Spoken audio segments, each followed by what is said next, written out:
இன்றைக்கி நான் பொன்னாங்கண்ணி கீரை பொரியல் செய்ய போகிறேன். அதுக்கு ஒரு கத்தை பொன்னாங்கண்ணி கீரை வாங்கியிருக்கேன். நல்லா ஃப்ரெஷ்ஷான கீரையாகவே இருக்குது. வாங்க இப்போ இந்த பொன்னாங்கண்ணி கீரையை எப்படி க்ளீன் பண்ணி சமைக்கிறதுன்னு பார்க்கலாம். கீரையை நான் பழுப்பெல்லாம் க்ளீன் பண்ணிவிட்டு அடுக்கி வச்சுருக்கேன். வேஸ்டேஜ் போக எல்லாத்தையும் ஒதுக்கிட்டு நல்ல கீரைங்களை மட்டும் அடுக்கி வச்சுருக்கேன். இப்போ இதை கட் பண்ணி எடுத்துக்கலாம்.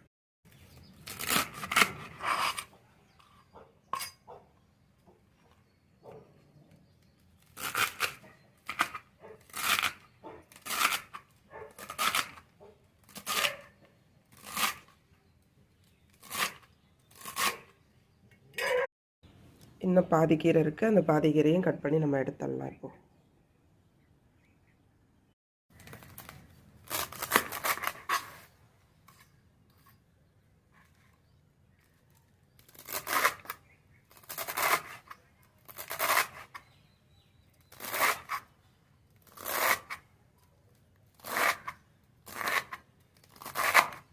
தாளிக்கிறதுக்கு ஒரு பெரிய வெங்காயம் 4 பச்சை மிளகாய் எடுத்துருக்கேன்.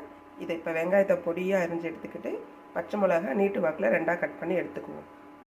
இப்போ கீரைக்கு சட்டி காய வச்சு எண்ணெய் ஊற்றியாச்சு.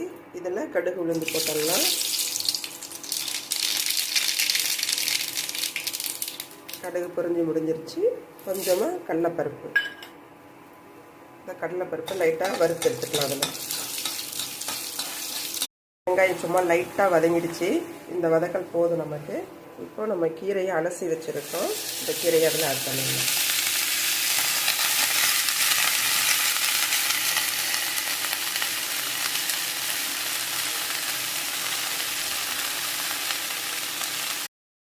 கீரைக்கு பொன்னாங்கண்ணி கீரைக்கு எப்போவுமே நம்ம மஞ்சள் சேர்க்கணும். ஏன்னா பொன்னாங்கண்ணி கீரை மோஸ்ட்லி சேராக இருக்கிற இடத்துங்களில் தான் வளர்ப்பாங்களே. தண்ணி நிறைய விட்டு வளர்கிற இடத்துல தான் வளரும். அதனால் அதில் எதாவது நமக்கு கிருமி இருக்கக்கூடாதுங்கிறதுக்காக மஞ்சள் சேர்த்து செஞ்சோம்னா அது செத்து போயிடும். அதுக்காக நான் ஒரு ஸ்பூன் மஞ்சள் போட்டிருக்கேன். இப்போ கீரை பாதி வெந்து உள்ளே அடங்கி போயிடுச்சு. பாருங்கள், முன்னாடி இருந்த கீரை அளவுக்கு இப்போக்கும். அப்போ நம்ம இந்த ஸ்டேஜில் நமக்கு கீரையுடைய அளவு தெரியும். இப்போ நம்ம தேவையான அளவு உப்பை போட்டு ஒரு கிண்டி விட்டு மறுபடியும் மூடி வச்சு வேக வைக்கலாம். இது தேவையான அளவு உப்பு நான் போடுறேன். இப்போ கிண்டி கீரை ஃபுல்லாக வெந்துட்டுருக்கோம். பாருங்கள், கீரை நல்லா வெந்து போச்சு. தண்ணியும் இல்லை அடியில். பாருங்கள், லைட்டாக தான் இருக்குது. இதுவே தேங்காய் போட்டோம்னா அந்த தண்ணி இழுத்துடும். இப்போ இந்த ஸ்டேஜில் நம்ம தேங்காவை போட்டு ஸ்டவ் ஆஃப் பண்ணிவிட்டு இறக்கிடணும். இப்போ தேங்காய் போட்டுட்டோம். கிண்டி விட்டு இறக்கிடலாம்.